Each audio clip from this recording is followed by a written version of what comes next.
اعوذ باللہ من الشیطان الرجیم بسم اللہ الرحمن الرحیم اللہم نور قلوبنا بالقرآن وزین اخلاقنا بالقرآن ونجینا من النار بالقرآن وادخلنا فی الجنۃ بالقرآن۔ معزز محترم محتشم ناظرین و سامعین، فہم دین کے خوبصورت سلسلے کا آغاز اللہ کی توفیق سے کرنے جا رہے ہیں، اور اس سلسلہ کا آغاز ہم قرآن کریم کے مضامین میں سے سب سے پہلے سورہ فاتحہ سے آغاز کرتے ہیں، اور سورہ فاتحہ کے مضامین کو جاننے کی کوشش کرتے ہیں۔ یہ سلسلہ بڑا مشکل بھی ہے، اور یہ ہمارے لیے خاص کر بہت مشکل ہے، لیکن اللہ کی توفیق سے اس کا آغاز کر رہے ہیں، اور امید ہے کہ آپ کا تعاون، آپ کا ذوق، آپ کا شوق، آپ کی قرآن سے محبت، قرآن کے ساتھ لگن ہمارے اس سلسلے کو کامیابی کے اندر معاون ثابت ہو سکتی ہے۔ آپ اس سلسلے کا حصہ بنے رہیں اور اس پیغام کو، قرآن کے پیغام کو آگے لوگوں تک پہنچانے کی مخلصانہ کوشش بھی جاری رکھیں۔ سورہ فاتحہ کے مضامین کے خلاصہ سے آگاہی حاصل کرنے سے پہلے میں چند گزارشات آپ کے سامنے رکھنا چاہتا ہوں۔ اس سلسلہ فہم قرآن کے اندر ہم انشاءاللہ العزیز جو تراجم اور تفاسیر ہمارے زیر مطالعہ رہیں گی، میں ان میں سے چند ایک کا ذکر آپ کے سامنے کرنا چاہتا ہوں۔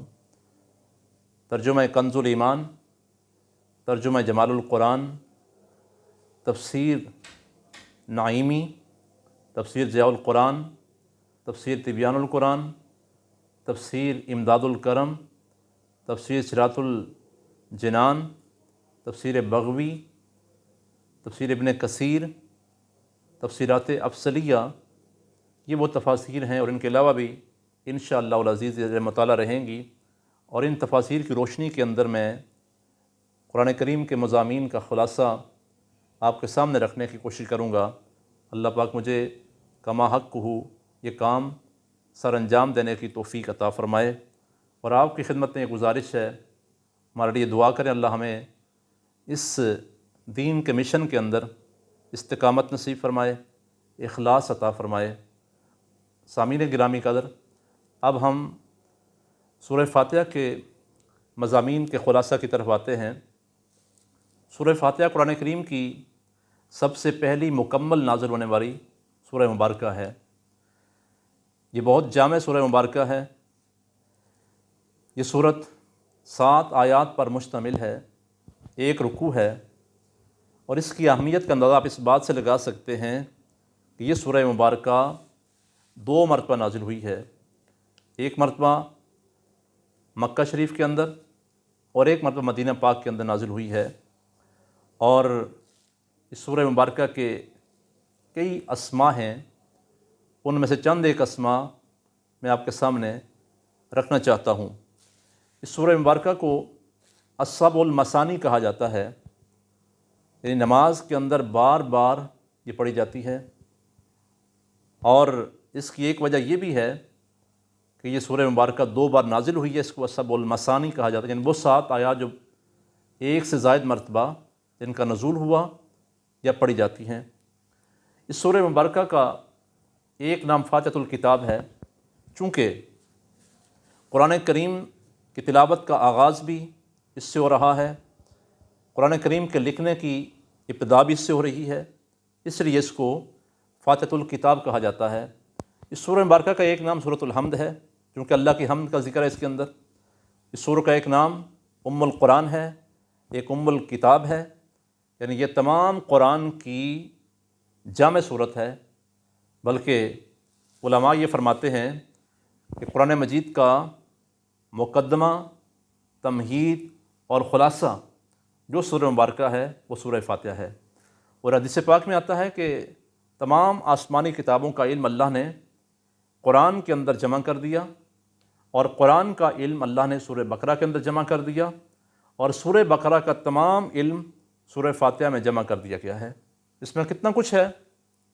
مولا کائنات شیر خدا حیدر کرار رضی اللہ تعالیٰ عنہ فرماتے ہیں، سورہ فاتحہ کی تفسیر سے اگر میں لادنا چاہوں تو 70 اونٹ بھر سکتا ہوں۔ آپ غور کریں اس سورہ مبارکہ کے اندر کتنا کچھ ہے۔ حدیث پاک میں آتا ہے افضل الذکر لا الہ الا اللہ وافضل الدعاء الحمد للہ۔ افضل الدعاء الحمد للہ، کہ افضل ذکر لا الہ الا اللہ ہے، اور تمام دعاؤں میں سے افضل دعا الحمد للہ ہے۔ اس سورہ مبارکہ کے مضامین کی طرف آتے ہیں۔ سورہ فاتحہ کی پہلی 3 آیات میں اللہ کی حمد و ثنا ہے، آخری 3 آیتوں میں انسان کی طرف سے دعا اور درخواست کا مضمون ہے جو اللہ رب العزت نے خود ہی انسان کو سکھایا ہے، اور درمیانی آیت میں ایاک نعبد و ایاک نستعین کے اندر دونوں چیزیں مشترک ہیں۔ اس میں کچھ حصہ حمد کا ہے اور کچھ دعا اور درخواست کا پہلو ہے۔ اب اس کے بعد آئیے قرآن کریم کی عظیم سورہ مبارکہ سورۃ البقرہ پہلے پارے کے اندر، اور قرآن کریم کی سب سے بڑی سورہ مبارکہ ہے۔ اس کی 286 آیتیں ہیں، 40 رکوع ہیں، مدنی سورہ مبارکہ ہے، اور اس کے اندر قرآن کریم کی سب سے بڑی آیت مبارکہ،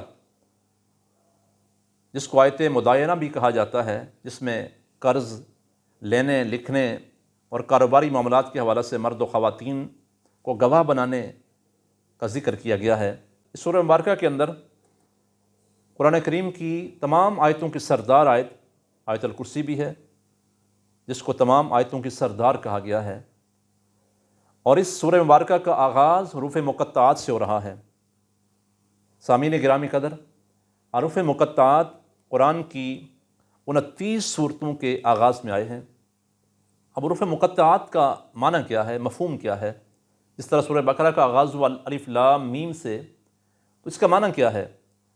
علماء تفسیر کہتے ہیں حروف مقطعات کے معنی کوئی نہیں جانتا، یہ اللہ اور اللہ کے رسول کے درمیان راز ہیں، یا خدا جانتا ہے یا خدا کی عطا سے مصطفیٰ جانتے ہیں۔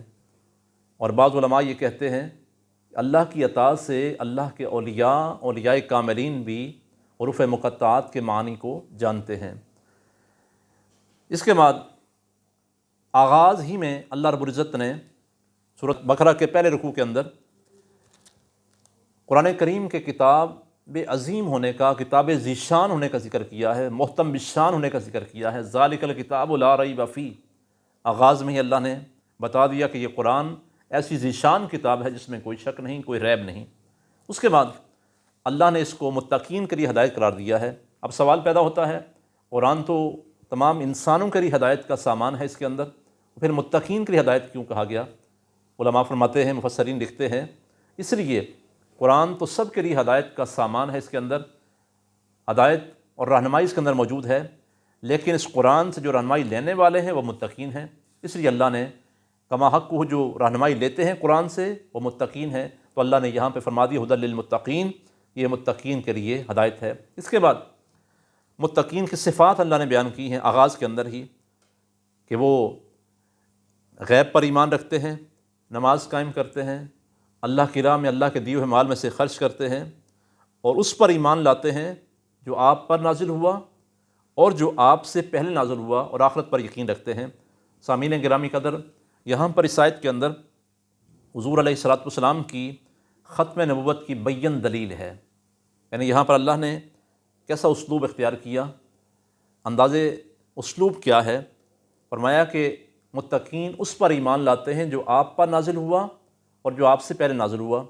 اگر حضور کے بعد بھی کچھ نازل ہوتا، وہی کا سلسلہ جاری رہتا، تو یہاں پر یہ بھی کہا جاتا کہ جو آپ پر نازل ہوا، جو آپ سے پہلے نازل ہوا اور جو آپ کے بعد نازل ہوگا اس پر ایمان رکھتے ہیں۔ حالانکہ یہ نہیں ہے، صرف حضور کی ذات کا ذکر اور حضور سے پہلے انبیاء پر نازل ہونے والی کتابوں کا ذکر، تو یہاں سے حضور علیہ الصلوۃ والسلام کی ختم نبوت کی دلیل بھی ہمیں مل رہی ہے۔ اب متقین کی صفات بیان کرنے کے بعد اللہ نے فرمایا کہ متقین ہی اپنے رب کی طرف سے ہدایت یافتہ ہیں، ہدایت پر ہیں، اور یہی لوگ دونوں جہاں کے اندر فلاح پانے والے ہیں۔ اب اس کے بعد اہل ایمان کا ذکر کرنے کے بعد، متقین کا ذکر کرنے کے بعد، اب کفار کا ذکر ہو رہا ہے۔ کفار، اللہ نے ان کے دلوں پر مہر لگا دی ہے، اور ان کے کانوں پر مہر ہے، اور ان کی آنکھوں پر پردہ ہے، اور ان کے لیے دردناک عذاب کی وعید سنائی گئی ہے۔ اس کے بعد آگے منافقین کا ذکر ہے، 13 آیات ہیں جن کے اندر منافقین کا ذکر کیا گیا ہے۔ منافقین کون ہیں؟ منافق کون ہوتا ہے؟ منافق جس کا دوہرا معیار ہوتا ہے، مسلمانوں کے پاس آئے کہ میں تو مسلمان ہوں، مشرکین اور کفار کے پاس جائے کہ میں تو آپ کے ساتھ ہوں۔ جس کا ذکر اللہ نے یہاں پر کیا ہے کہ جب وہ مسلمانوں کے پاس آتے، وَإِذَا لَقُوا الَّذِينَ آمَنُوا قَالُوا آمَنَّا وَإِذَا خَلَوْا إِلَىٰ شَيَاطِينِهِمْ قَالُوا إِنَّا مَعَكُمْ إِنَّمَا نَحْنُ مُسْتَهْزِئُونَ، کہ جب مسلمانوں کے پاس آتے کہتے ہم تو ایمان لائے ہیں، اور جب کفار کی طرف جاتے تو کہتے ہم تو مسلمانوں سے مذاق کر رہے ہیں، ہم تو تمہارے ساتھ ہیں۔ تو وہ اللہ نے فرمایا اللہ یستہزئ بہم ویمدہم فی طغیانہم یعمہون، یہاں پر استہزاء کا لفظ استعمال کیا گیا ہے منافقین کے لیے بھی اور اللہ کی ذات کے لیے بھی۔ اب ظاہر ہے یہاں پر بعض لوگ پھسلے ہیں، بعض لوگوں کی قلم غلط سائڈ پر چلی ہے اور ایسا ترجمہ کیا ہے، ایسا مفہوم بیان کیا ہے جو شان الوہیت کے خلاف ہے، لیکن الحمدللہ اہل سنت و جماعت کے مفسرین نے، مترجمین نے ایسا معنی کیا ہے جو اللہ رب العزت کی شان کے لائق ہے، اور فرماتے ہیں کہ بے شک استہزاء کا لفظ منافقین کے لیے بھی آیا ہے، اللہ کی ذات کے لیے بھی آیا ہے، لیکن اللہ کی ذات جب مراد ہوگی، جب یہ منسوب اللہ کی ذات کی طرف ہوگا تو اس کا معنی ہوگا کہ اللہ کریم ان کو ان کے مذاق کی سزا دے رہا ہے، تو اس لیے وہ ترجمہ کیا جائے گا جو اللہ کی شان کے لائق ہے۔ اور ان آیات کے اندر جو منافقین کے بارے میں نازل ہوئی ہیں، ذکر کی گئی ہیں، ان میں غور و فکر کرنے سے یہ بات معلوم ہوتی ہے، نتیجے پر انسان پہنچتا ہے کہ منافقت عقیدے میں ہو یا عمل میں ہو، منافقت دین میں ہو یا دنیا میں ہو، مخلوق سے ہو یا خالق سے ہو، ہر جگہ پر منافقت جو ہے یہ نقصان دہ ہے، منافقانہ طرز عمل یہ ہر حال کے اندر نقصان دہ ہے۔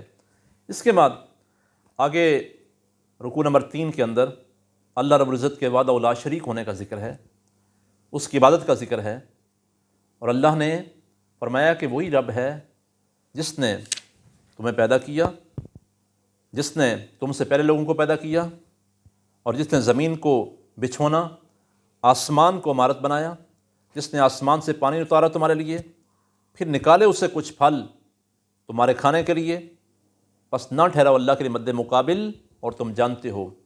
تو اللہ نے اپنی عبادت کا ذکر کیا اور اپنے انعامات اور احسانات انسان کو یاد دلائے۔ اللہ جو اتنے احسانات تم پر کر رہا ہے وہ اس بات کا حقدار ہے کہ اسی کی بارگاہ کے اندر اپنے جبین کو جھکایا جائے، اسی کی بارگاہ میں سجدہ کیا جائے، اور باطل معبودوں سے منہ موڑ کر ایک اللہ وحدہ لا شریک کا انسان ہو جائے، یہی اللہ کو مطلوب ہے، مقصود ہے۔ اس کے بعد اسی رکوع کے اندر آگے اللہ نے حضور نبی کریم علیہ السلام کی رسالت کو ماننے کے لیے قرآن کی صورت میں چیلنج دیا، اگر تم سچے ہو تو قرآن کی مثل ایک صورت لے کے آؤ، وَإِن كُنتُمْ فِي رَيْبٍ مِّمَّا نَزَّلْنَا عَلَىٰ عَبْدِنَا فَأْتُوا بِسُورَةٍ مِّن مِّثْلِهِ، اگر تم سچے ہو تو قرآن کی مثل لے کے آؤ۔ اللہ نے خود بھی آگے فرما دیا تم نہیں لا سکو گے، ہرگز نہیں لا سکو گے، تو پھر کیا ہوگا؟ تو پھر اس آگ سے بچو جو آگ جس کا ایندھن لوگ اور پتھر ہیں، جو کافروں کے لیے تیار کی گئی ہے۔ تو یہ قرآن کا چیلنج بھی یہاں پر اللہ نے ذکر کیا ہے۔ اس کے بعد رکوع نمبر 4 کے اندر سورۃ البقرہ جاری ہے، پہلا پارہ جاری ہے، حضرت آدم علیہ السلام کے خلیفہ فی الارض ہونے کا ذکر ہے۔ جب اللہ رب العزت نے فرشتوں سے فرمایا وَإِذْ قَالَ رَبُّكَ لِلْمَلَائِكَةِ إِنِّي جَاعِلٌ فِي الْأَرْضِ خلیفہ، کہ میں زمین میں اپنا خلیفہ بنانے والا ہوں، تو فرشتوں نے کیا کہا؟ قَالَ أَتَجْعَلُ فِيهَا مَن يُفْسِدُ فِيهَا وَيَسْفِكُ الدِّمَاءَ وَنَحْنُ نُسَبِّحُ بِحَمْدِكَ وَنُقَدِّسُ لَكَ قَالَ إِنِّي أَعْلَمُ مَا لَا تَعْلَمُونَ، فرشتوں نے کہا مالک ہم تیری تسبیح کے لیے، تقدیس کے لیے کافی ہیں، تو انسان کو پیدا کر رہا ہے، خلیفہ بنا رہا ہے، یہ تو زمین میں خون ریزیاں کرے گا، فساد برپا کرے گا۔ اب سوال یہ ہے فرشتوں نے کیوں کہا؟ فرشتوں نے یہ کیوں کہا؟ مفسرین لکھتے ہیں چونکہ زمین پر پہلے جنات آباد تھے، اور جنات یہاں پہ آباد تھے پوری زمین پر، اور جنات نے کیا کیا؟ زمین میں فساد برپا کیا، خون ریزیاں کی، تو اللہ نے فرشتوں کو بھیجا کہ ان جنات کو زمین سے نکال کر پہاڑوں کے اندر، جنگلوں کے اندر، بیابانوں کے اندر لے جاؤ۔ اور جب جنات کو نکال دیا گیا تو اللہ نے آدم علیہ السلام کو خلیفہ بنایا۔ تو فرشتوں نے کہا پہلے تجربے کی روشنی کے اندر کہ پہلے ہم یہ تجربہ کر چکے ہیں، لہٰذا انسان بھی ایسا ہی کرے گا۔ تو اللہ نے فرمایا کہ نہیں، جو میں جانتا ہوں وہ تم نہیں جانتے۔ اور پھر اس کے بعد اللہ نے فرشتوں کے سامنے آدم علیہ السلام کی فضیلت کو ظاہر کیا، اور اللہ نے آدم علیہ السلام کو تمام کائنات کی اشیاء کے نام سکھائے۔ وعلم آدم الاسماء كلها ثم عرضهم على الملائكة فقال انبئوني باسماء هؤلاء ان كنتم صادقين۔ فرشتے عاجز آ گئے، آدم علیہ السلام نے وہ نام سب بتا دیے۔ آدم علیہ السلام کی وجہ فضیلت اللہ نے یہاں پر علم کو بیان کیا ہے۔ اور پھر فرشتوں سے اللہ نے فرمایا آدم کو سجدہ کرو۔ سارے فرشتوں نے سجدہ کیا، لیکن ابلیس نے انکار کیا، اور قرآن نے ذکر کیا یہاں پہ ابا واستکبر وکان من الکافرین۔ اس نے انکار کیا، اور انکار کیوں کیا؟ انکار تکبر کی وجہ سے کیا کہ میں تو آگ سے پیدا کیا گیا ہوں، میں تو بڑا ہوں، مٹی کو سجدہ کیوں کروں؟ آدم مٹی سے پیدا ہوا ہے، میں سجدہ نہیں کروں گا۔ ابلیس نے انکار کر دیا تو اللہ نے اس کو لعنت کا توق ڈال کے راندہ درگاہ کر دیا، اپنی بارگاہ سے دور کر دیا۔ تو یہاں پر اللہ رب العزت نے آدم علیہ السلام کو سجدہ کرنے کا بھی جہاں پر تذکرہ فرمایا۔ اب سجدے کا معنی کیا ہے؟ یہاں پر یہ غور طلب بات ہے۔ بعض لوگ چومنے کو، بزرگوں کے ہاتھ چوم لیے جائیں، پاؤں چومے جائیں، کسی مزار کو چوما جائے، کسی مقدس شے کو چوما جائے، وہ کہتے ہیں شرک ہو گیا۔ تو سجدہ کیا ہے؟ اور سجدے اور چومنے کے اندر فرق ہے۔ سجدہ کس چیز کا نام ہے؟ سجدے کا لغوی معنی اپنا ماتھا زمین پر رکھنا ہے، اور شرعی معنی جو علماء نے بیان کیا ہے کہ 7 اعضاء کو زمین پر رکھنا، یہ سجدہ ہے۔ 7 اعضاء، دونوں ہتھیلیاں ہیں، دونوں گھٹنے ہیں، دونوں قدم ہیں، ماتھا ہے، ناک ہے، ان کو زمین پر رکھنا یہ سجدہ ہے۔ اور چومنا، ہاتھوں کو بوسہ دینا، پاؤں کو بوسہ دینا، یہ سجدہ نہیں ہے، یہ عبادت نہیں ہے، یہ احترام ہے، تعظیم ہے، اور اس میں کوئی حرج بھی نہیں ہے۔ اس کے بعد حضرت آدم علیہ السلام کے جنت سے زمین پر تشریف لانے کا ذکر ہے۔ آپ جانتے ہیں کہ اللہ نے آدم علیہ السلام سے اور جناب حوا سلام اللہ علیہا سے فرمایا تھا وَلَا تَقْرَبَا هَذِهِ الشَّجَرَةَ فَتَكُونَ مِنَ الظَّالِمِينَ، کہ درخت کے قریب نہیں جانا ورنہ تم حق تلف کرنے والوں میں سے ہو جاؤ گے۔ اب شیطان نے ورغلایا، شیطان نے ان کو پھسلا دیا، اس درخت سے دانہ کھا دیا، تو اللہ نے ان کو زمین پر اتارا۔ اب یہاں پر بھی بعض لوگوں نے غلطی کھائی، مترجمین نے ایسا ترجمہ کیا جو شان رسالت کے، شان نبوت کے خلاف ہے، اور انبیاء کرام علیہم السلام کی شان کے خلاف جا رہا ہے۔ آدم علیہ السلام سے نسیان ہوا، بھول ہوئی، لیکن عام انسان کے نسیان میں اور اللہ کے نبیوں کے نسیان کے اندر فرق ہے۔ عام انسان کا نسیان کمزوری کی وجہ سے، بیماری کی وجہ سے ہوتا ہے، جس پر سراسر نقصان کے چانس ہوتے ہیں، لیکن انبیاء کرام علیہم السلام کا نسیان اور بھول عام انسانوں کی طرح نہیں ہوتی۔ دیکھیں آدم علیہ السلام سے نسیان ہوا، بھول ہوئی، اللہ نے زمین پر اتارا، اس زمین کو آدم علیہ السلام سے بسا دیا، آباد کر دیا، اور کروڑوں انسان اس زمین پر آئے، کروڑوں اللہ کے ولی یہاں پہ آئے، اور لاکھوں انبیاء کرام علیہم السلام اس دنیا میں آئے، زمین پر آئے۔ آدم علیہ السلام کا زمین پر آنا اتنے سارے فوائد و ثمرات کا موجب بنا ہے۔ آدم علیہ السلام کی بھول میں، نسیان میں بے شمار فوائد، ہزارہ حکمتیں مضمر ہیں، پوشیدہ ہیں، جو اہل محبت سے پوشیدہ نہیں ہیں۔ تو اللہ نے یہاں پر آدم علیہ السلام کی جنت سے زمین پر تشریف لانے کا ذکر کیا۔ اب آدم علیہ السلام کئی 100 برس تک روتے رہے، اللہ کی بارگاہ میں توبہ کرتے رہے، زاروں قطار روئے، زاروں قطار روئے، لیکن توبہ قبول نہیں ہو رہی۔ پھر آخر کار اللہ نے کچھ کلمات آدم علیہ السلام کو القاء فرمائے، جہاں پر ذکر کیا اللہ رب العزت نے اسی چوتھے رکوع کے اندر فَتَلَقَّىٰ آدَمُ مِن رَبِّهِ كَلِمَاتٍ فَتَابَ عَلَيْهِ إِنَّهُ هُوَ التَّوَّابُ الرَّحِيمُ۔ پھر سیکھ لی آدم علیہ السلام نے اپنے رب سے چند کلمے، تو اللہ نے اس کی توبہ قبول کی، بے شک وہی ہے وہ توبہ قبول کرنے والا، نہایت رحم فرمانے والا۔ اب وہ کلمات کیا تھے؟ اب وہ بڑی دلچسپ بات ہے، ایمان افروز بات ہے۔ اپنے ایمانوں کو تازہ کیجیے اور اپنے کریم آقا علیہ الصلوۃ والسلام کا امتی ہونے پر فخر کیجیے، ناز کیجیے کہ اللہ نے ہمیں اس نبی کا امتی بنایا ہے جن کے صدقے اللہ نے آدم علیہ السلام کی توبہ قبول کی ہے۔ اب وہ کلمات کیا تھے؟ مفسرین لکھتے ہیں وہ کلمات یہ تھے، آدم علیہ السلام اللہ کی بارگاہ میں عرض کرتے ہیں، یا ربی اسألک بحق محمد لما غفرت لی، یا اللہ میں آپ سے سوال کرتا ہوں محمد صلی اللہ علیہ وسلم کے وسیلے سے، حق سے، یا اللہ تو مجھے معاف کر دے۔ تو اللہ نے فرمایا فقد غفرت لک ولولا محمد ما خلقتک، اے آدم میں نے تجھے معاف کر دیا، اگر محمد کو پیدا نہ کرنا ہوتا تو میں تجھے بھی پیدا نہ کرتا۔ اللہ اکبر! یہ اپنے نبی کی شان، محبوب کی شان، امام الانبیاء کا مقام اور عظمت اور عفت اور بلندی اس شان کی۔ اس کے بعد آگے رکوع نمبر 4، 5 کے اندر، بلکہ اس کے بعد کئی رکوعوں تک بنی اسرائیل کا ذکر ہو رہا ہے۔ اللہ نے ان کو انعامات یاد کروائے، احسانات یاد کروائے، اپنی بارگاہ سے ملنے والی نعمتوں کو یاد کروایا، دعوت فکر پیش کی، اور پھر ان کے جرائم کا ذکر کیا، ان کے نافرمانیوں کا ذکر کیا، اللہ کے احکام سے بغاوت کا ذکر کیا۔ اتنے احسانات کے باوجود اللہ کی نافرمانیاں کی، اللہ کے عذاب کا شکار ہوئے۔ ان پر کون کون سے احسانات اللہ نے نہیں کیے اور کس قدر نعمتوں سے اللہ نے ان کو سرفراز نہیں کیا۔ فرعون کے عذاب سے ان کو بچایا، من و سلوہ ان پر اللہ کی بارگاہ سے نازل ہوا، بادلوں نے ان پر سایہ کیا، پانی کے لیے 12 چشمے جاری ہو گئے۔ لیکن ان لوگوں نے کیا کیا؟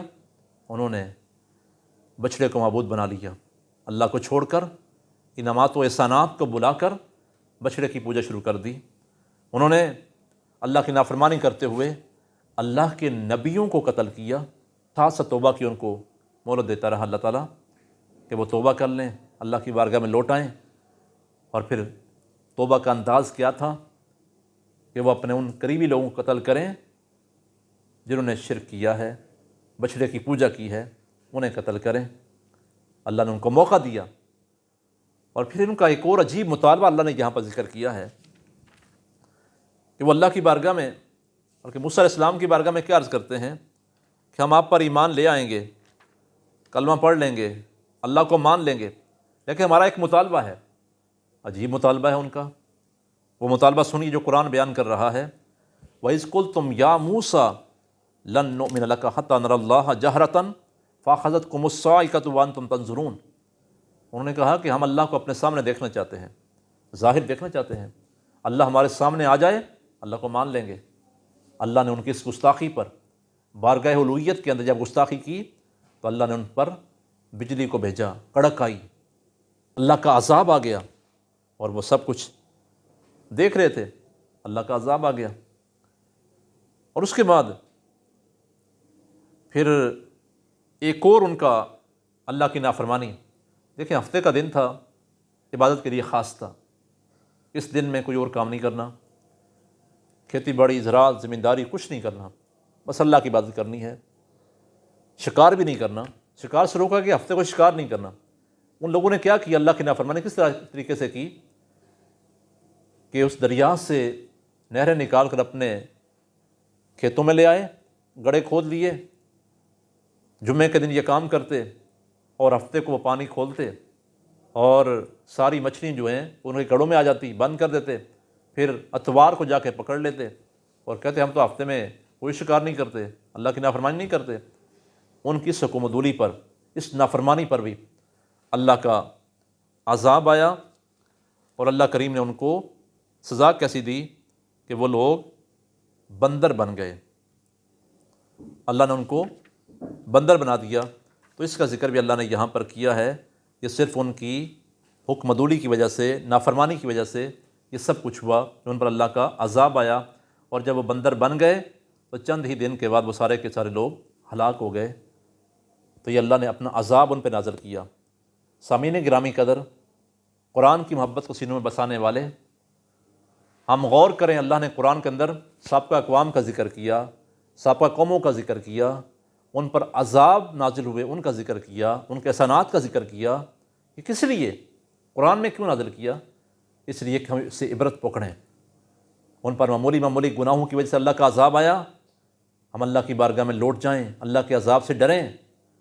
اللہ نے قرآن میں اس لیے واقعات ذکر کیے ہیں سابقہ قوموں کے، سابقہ انبیاء کے، ان کے احسانات جو اللہ کی طرف سے ان پر ہوئے ان کا ذکر کیا، تاکہ ہم ان کو پڑھ کر، سن کر، سمجھ کر عبرت حاصل کریں اور ہم وہ کام نہ کریں جن کی وجہ سے ان پر اللہ کے عذاب نازل ہوئے۔